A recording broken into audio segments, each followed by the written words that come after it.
Elle a été désignée par l'Union européenne pour mener des négociations difficiles avec les États-Unis, mais aussi avec de nouveaux partenaires comme la Chine.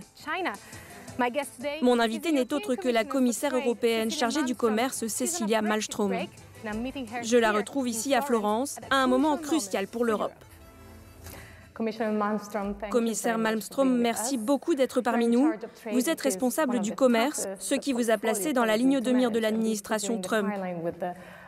Justement, l'Union européenne peut-elle encore considérer les États-Unis comme un partenaire commercial fiable ? Eh bien, nous commerçons chaque seconde avec les États-Unis. Alors bien sûr, nous sommes des partenaires commerciaux. Il faudrait juste être capable de faciliter ces échanges. Nous avons des accords commerciaux avec le monde entier, soit en vigueur, soit en cours de négociation. Et il serait logique d'avoir cette même approche avec les États-Unis. Aujourd'hui, les conditions ont un peu changé depuis l'époque de l'ancien partenariat transatlantique. Mais nous pouvons repartir sur des accords plus limités afin de regagner la confiance qui a été perdue et d'en tirer profit pour voir si nous pouvons faciliter les échanges commerciaux dans un intérêt mutuel. Je pense que cela est encore possible. Les relations entre les États-Unis et l'Union européenne semblaient normalisées, mais l'affaire Airbus contre Boeing semble raviver les tensions. L'Union européenne est prête à frapper les exportations américaines avec des tarifs de 12 milliards de dollars. Un différend vieux de 14 ans au sujet d'une aide d'État peut-il miner la trêve à laquelle deux partenaires sont parvenus en juillet dernier ? Eh bien, nous espérons que nous n'aurons pas à nous imposer des droits de douane l'un à l'autre. Il s'agit en quelque sorte d'une voie parallèle parce que, comme vous l'avez dit, elle dure depuis 14 ans et fait l'objet de nombreuses enquêtes. Et ces enquêtes ont révélé que l'Union européenne et les États-Unis ont tous deux fait quelques erreurs. Nous avons donc le droit légal de nous imposer mutuellement des tarifs douaniers. Le mieux serait de ne pas le faire, mais plutôt de nous asseoir ensemble et de nous dire comment pouvons-nous gérer cela à l'avenir ? Comment pouvons-nous fixer des normes et des standards pour les subventions aux avions également vis-à-vis du reste du monde ? Et c'est ce que nous proposons aux États-Unis parce que nous pensons que ce serait très dommageable pour eux et pour nous si nous nous imposions mutuellement des droits de douane. J'espère donc que nous pourrons nous asseoir et trouver une solution négociée.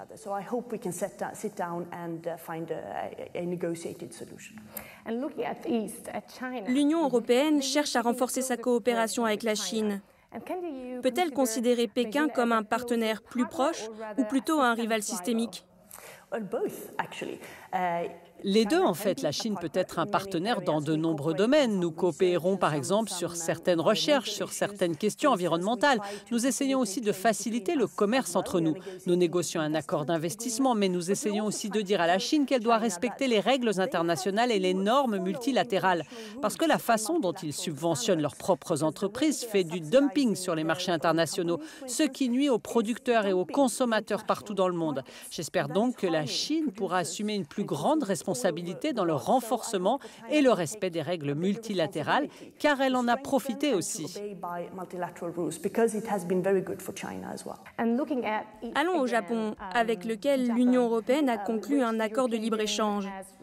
Il s'agit du plus grand accord commercial au monde. Quel message envoie-t-il au reste de la planète ?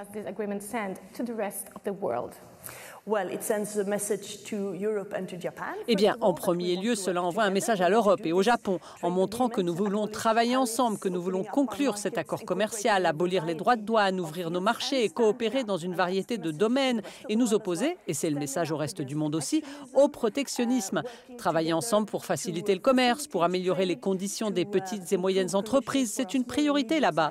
Et aussi que nous voulons travailler ensemble pour renforcer l'OMC et les autres organisations internationales. Et je pense que cela constitue un message important en temps de protectionnisme.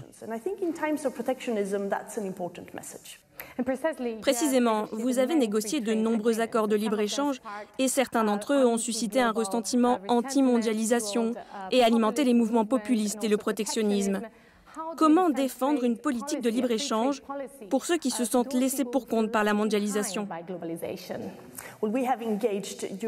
Au cours de mon mandat, nous nous sommes beaucoup engagés auprès de ceux qui ont ressenti un manque de confiance dans les politiques commerciales ou une frustration générale face à la mondialisation. Aujourd'hui, le commerce est une bonne chose, il crée des emplois, il en crée beaucoup plus qu'il n'en fait disparaître.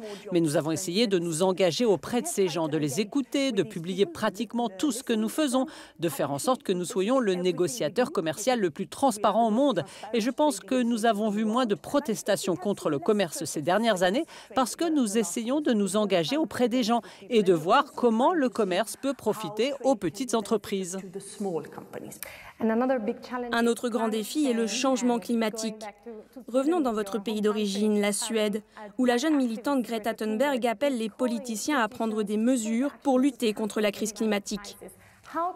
Comment l'Union européenne peut-elle veiller à ce que le commerce international soit compatible avec les défis du changement climatique en Europe ? Nous devrions absolument écouter Greta et les millions de jeunes qui manifestent et nous demandent d'en faire plus. Nous avons beaucoup fait dans l'Union européenne. Nous sommes le bloc environnemental le plus ambitieux du monde, mais nous pouvons faire beaucoup plus. Ce sera l'un des plus grands défis pour la future Commission, le Parlement, le Conseil. Il faut s'engager avec nos partenaires commerciaux pour assurer une collaboration au développement durable et rendre ainsi le commerce plus écologique. Pour cela, il faut que nous puissions coopérer en matière de recherche, que nous puissions trouver des transports plus écologiques pour les marchandises. Le commerce ne peut pas tout faire, mais il peut faire sa part des choses. Ces dernières années, nous sommes beaucoup plus tournés vers l'environnement dans nos accords commerciaux et cela va continuer. En regardant les prochaines élections européennes, les sondages suggèrent que les partis d'extrême droite pourraient gagner des voix. Pensez-vous qu'ils représentent une menace pour le projet européen ? Il est vrai que, surtout à l'extrême droite, nous verrons probablement un nombre croissant de députés européens accéder au Parlement européen. Ils ne seront pas majoritaires et ils ne seront probablement pas en mesure de créer un bloc, parce qu'ils ne s'aiment pas vraiment non plus, mais ils peuvent créer des difficultés dans le mécanisme et rendre plus difficile l'élaboration de lois à l'avenir. C'est donc certainement quelque chose à surveiller et c'est pourquoi c'est encore plus important pour tous les Européens qui pensent que l'Union européenne n'est pas parfaite, et bien sûr que non, mais qui croient fondamentalement que c'est avec elle que nous résoudrons nos défis communs, eh bien qu'ils aillent massivement voter pour le Parlement européen. Les institutions européennes se veulent plus proches des citoyens qu'elles représentent. Je voudrais donc vous demander s'il est temps pour une femme d'être à la présidence d'une des institutions européennes. Absolument, oui, il était grand temps depuis longtemps. Nous avons une haute représentante, Madame Federica Mogherini, qui est la haute représentante et fait un travail formidable. Je pense qu'il devrait y avoir une femme à la tête du Conseil européen ou de la Commission. Il est grand temps, absolument. Parlant de vous, vous avez été commissaire 2 fois de suite, d'abord en charge des affaires intérieures et maintenant du commerce. Vous visez un 3e portefeuille ? Non, je ne suis pas candidate. Je vais même quitter la politique pour me lancer dans quelque chose de totalement différent.